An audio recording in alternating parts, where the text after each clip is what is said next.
La Belle au bois dormant. Il était une fois, dans un pays lointain, un roi et une reine qui avaient attendu longtemps avant d'avoir un enfant. Aussi, lorsque la reine mit au monde une petite fille prénommée Aurore, ils furent très heureux. Pour le baptême, ils décidèrent d'inviter toutes les bonnes fées du royaume. Chacune d'elles sera une marraine pour la princesse. À tour de rôle, les fées se penchèrent sur le berceau du bébé. Et chaque fée fit un don à la petite princesse. La première lui donna la beauté, la seconde, la grâce, la suivante, la bonté, une autre, l'intelligence.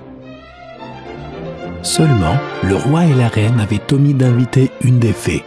Celle-ci apparut soudain furieuse. C'était une vieille fée très méchante. Elle se précipita vers le berceau et dit d'une voix rauque : « Voici mon cadeau, princesse. Le jour de ton 16e anniversaire, tu te piqueras le doigt avec un fuseau d'arouet et tu en mourras. » Ensuite, la méchante fée disparut en ricanant, ce qui glaça le sang de toute l'assemblée. Le roi et la reine en restèrent éberlués, et, dans son berceau, la princesse Aurore continuait de sourire, ne pouvant se douter du terrible sort qui l'attendait. Heureusement, une des bonnes fées n'avait pas encore fait de don à la princesse. Elle s'approcha des souverains et leur dit : « Mon don sera d'atténuer le sortilège de cette mauvaise fée, mais je n'ai pas le pouvoir de l'annuler complètement. Votre fille se piquera bien à un fuseau, mais elle ne mourra pas.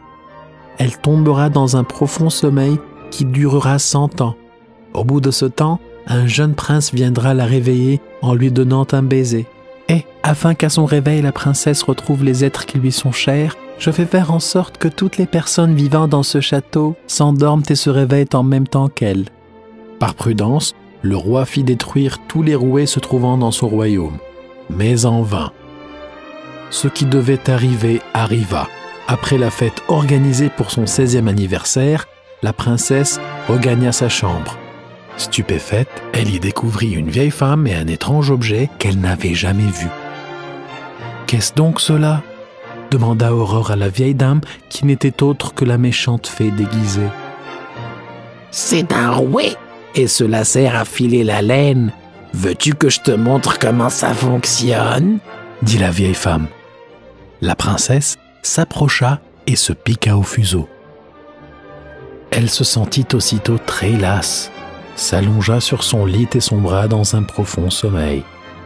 Le roi, la reine, les gardes, les domestiques s'endormirent à leur tour, sauf la méchante fée qui s'enfuit.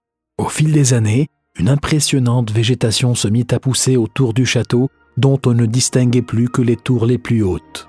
Un jour, alors que le soleil brillait de tout son éclat, un jeune et beau prince chevaucha jusqu'au sommet d'une colline avoisinant le château.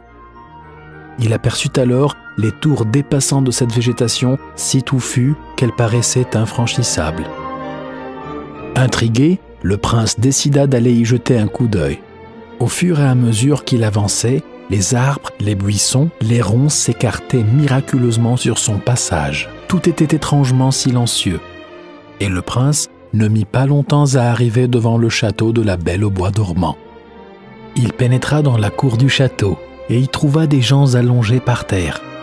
Il crut d'abord qu'ils étaient morts, mais il s'aperçut bien vite que ceux-ci étaient seulement endormis. Comme c'est étrange, ce château perdu au milieu de cette forêt, ce silence, les gardes endormis, je vais aller voir à l'intérieur, se dit-il. Le prince entra dans le château et visita toutes les pièces. Le même spectacle s'offrit à lui. Personnes et animaux étaient plongés dans un profond sommeil. Il monta ensuite dans la chambre de la princesse Aurore et l'aperçut allongée sur son lit. Il fut immédiatement subjugué par sa beauté. Il s'approcha d'elle, lui donna un baiser et, aussitôt, la jeune fille ouvrit les yeux. « Je vous ai attendu si longtemps » lui dit-elle, et ils tombèrent instantanément amoureux l'un de l'autre. À ce moment-là, comme prévu, tous les gens du château se réveillèrent en même temps. Le roi et la reine furent fous de joie de retrouver leur fille. « Cette satanée malédiction est enfin conjurée !» Nous allons organiser la plus grande fête jamais célébrée dans ce château en l'honneur de leur mariage, s'écria le roi. Ainsi, Aurore et son prince charmant vécurent heureux et eurent beaucoup d'enfants.